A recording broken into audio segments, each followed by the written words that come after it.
মহান আল্লাহ রাব্বুল আলামিন বলেন, যে আল্লাহর উপর ভরসা করে তার জন্য তিনিই যথেষ্ট। সূরা আল তালাক আয়াত নম্বর 3। এই আয়াত দ্বারা এটা বোঝা যায় যে নিজের প্রচেষ্টা চালানোর পাশাপাশি আল্লাহর উপর নির্ভর করা সফলতার মূল চাবিকাঠি। সফলতা অর্জনে পরিশ্রম অপরিহার্য। ধৈর্য ধরে কাজ চালিয়ে যেতে হবে। এ মর্মে আল্লাহ রাব্বুল আলামিন সূরা আল নাজমে বলেছেন, নিশ্চয়ই মানুষ তার শ্রম অনুযায়ী ফল লাভ করবে। সফলতা অর্জনের আরেকটি খুবই গুরুত্বপূর্ণ কাজ, যা অতি সহজ। আল্লাহ রাব্বুল আলামিন কুরআনুল কারিমে বলেছেন, সফল হয়েছে সেই ব্যক্তি যে নামাজ আদায় করে।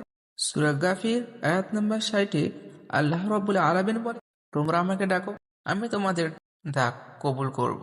এখানে ডাক বলতে দোয়া বোঝানো হয়েছে। এই আয়াত দ্বারা স্পষ্টভাবে এটা বোঝা যায় যে দোয়া করা আল্লাহর রহমত লাভের মাধ্যম। সফল হতে হলে মোস্ট ইম্পর্ট্যান্ট আরেকটি বিষয় খেয়াল রাখতে হবে, তা হলো সময়ের সঠিক ব্যবহার। এ মর্মে তিরমিজিতে রাসূল সাল্লাল্লাহু আলাইহি ওয়াসাল্লাম বলেছেন, কোনো ব্যক্তি তার সময়ের জন্য জবাবদিহি না করা পর্যন্ত কিয়ামতের দিন তার পা নড়বে না।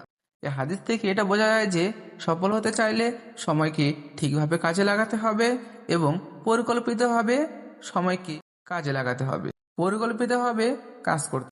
সফল হতে বাধা দেয় সবচেয়ে গুরুত্বপূর্ণ একটি বিষয়, তা হলো পাপ। এ মর্মে আল্লাহ রাব্বুল আলামিন নিজে কুরআনুল কারীমে বলেছেন, যে ব্যক্তি আত্মাকে পবিত্র করেছে সেই সফল হয়েছে। তাই আমাদের আত্মাকে পবিত্র করতে হবে এবং নিজের যে শপথ রয়েছে সে শপথটিকে পবিত্র করতে হবে। তাহলেই আমরা জীবনে সফল হতে পারবো।